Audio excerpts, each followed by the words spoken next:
Alright folks, welcome back to bulking season. Things are not going as well as they should be. I got back to squatting and deadlifting and my back is acting up again a little bit. It's not as bad as it was 2 weeks ago, it's definitely gotten better, but I'm afraid I still can't go heavy, so we'll see how that goes. I'm hopeful that this is gonna sort itself out in about a week. Until then, I'm just gonna have to stick to moderately heavy squats, maybe switch out deadlifts for some other exercise like Romanians, because for some reason they don't give me any back pain. Anyways, that's enough for now. I'm gonna talk about gym partners. To those who are unfamiliar to this concept, a gym partner is a buddy, a friend, who goes to the gym with you, works out with you, and you help each other get stronger. Now, I'm gonna debate whether or not it's a good idea, and obviously it's also gonna depend on the other person. It's not just gonna depend, I can't just give you a flat answer, yes, it's a good idea, or no, it's a bad idea. For one, the gym partner should be about as strong as you. He or she can be a little stronger, a little weaker, but it shouldn't be a night and day difference, since you can't really help each other that much, and also you can't use the same equipment, since the same bar, since you'd have to be like switching 4 plates each round, which is not practical. So ideally you want to be about in the same place. And my partners have always been like a tiny bit stronger, or a little weaker. It's also more motivating than when you have someone who's, let's say, a professional.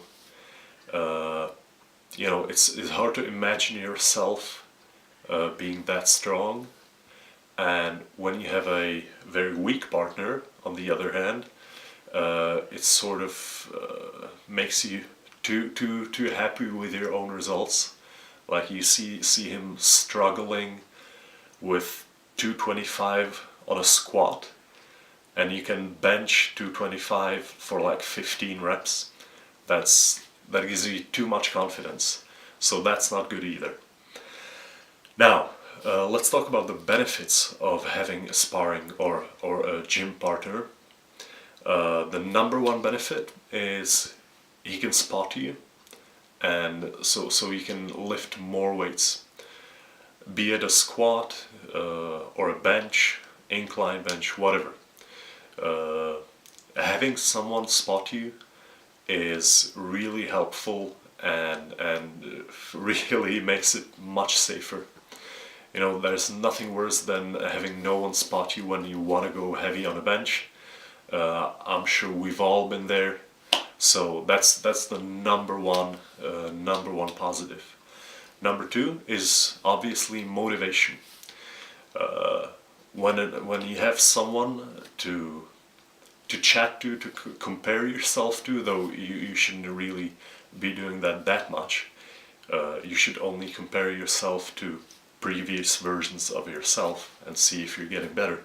However, still, that's why I shout at my clients when they're going for a heavy lift, to motivate them, to stress them out, to make them lift stronger, lift heavier, and that works with a sparring partner too. So that's a good benefit in my opinion. You always seem to do more when you're competing with someone. And number three is, in my opinion, quite a small, insignificant benefit, and that's just the fact that it's more fun when you're working out with someone else. However, you shouldn't really depend on it.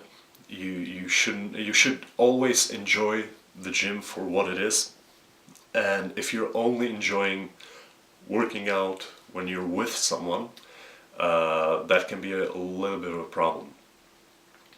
Which, moving on to the disadvantages, to the drawbacks of having a gym partner, the first one is that for some people that can be distracting. You know, maybe you're very talkative, you're very sociable, and when you're in the gym with someone, you just, you know, spark up a conversation, and you don't get the work done, or you take your breaks in between sets become too long, and that can really hinder your progress.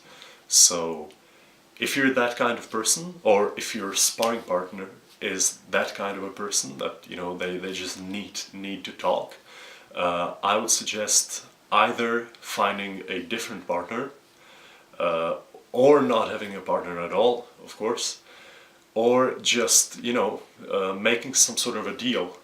You know, just don't talk to me when I'm about to do a heavy squat set.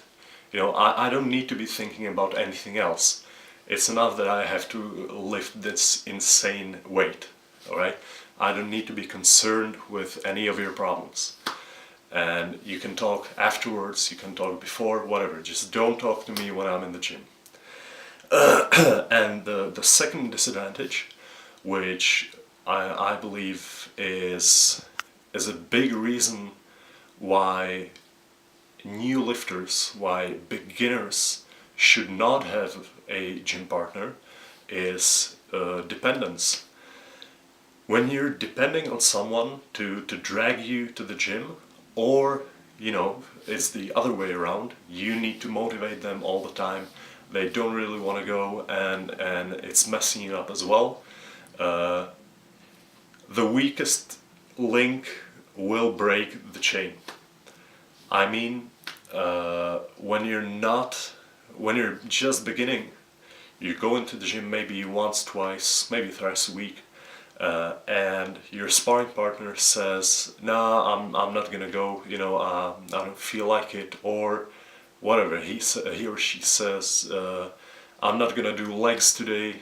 I don't feel, you know, I don't feel good enough. Like, I don't know, I have a headache." Whatever miscellaneous excuse he comes up with, that's gonna mess you up, because when you don't have the habit of going to the gym, anything can seem like a good excuse. And I know many people who depend on their friends, their gym partners, for the motivation, and when they don't go, well, they don't go either.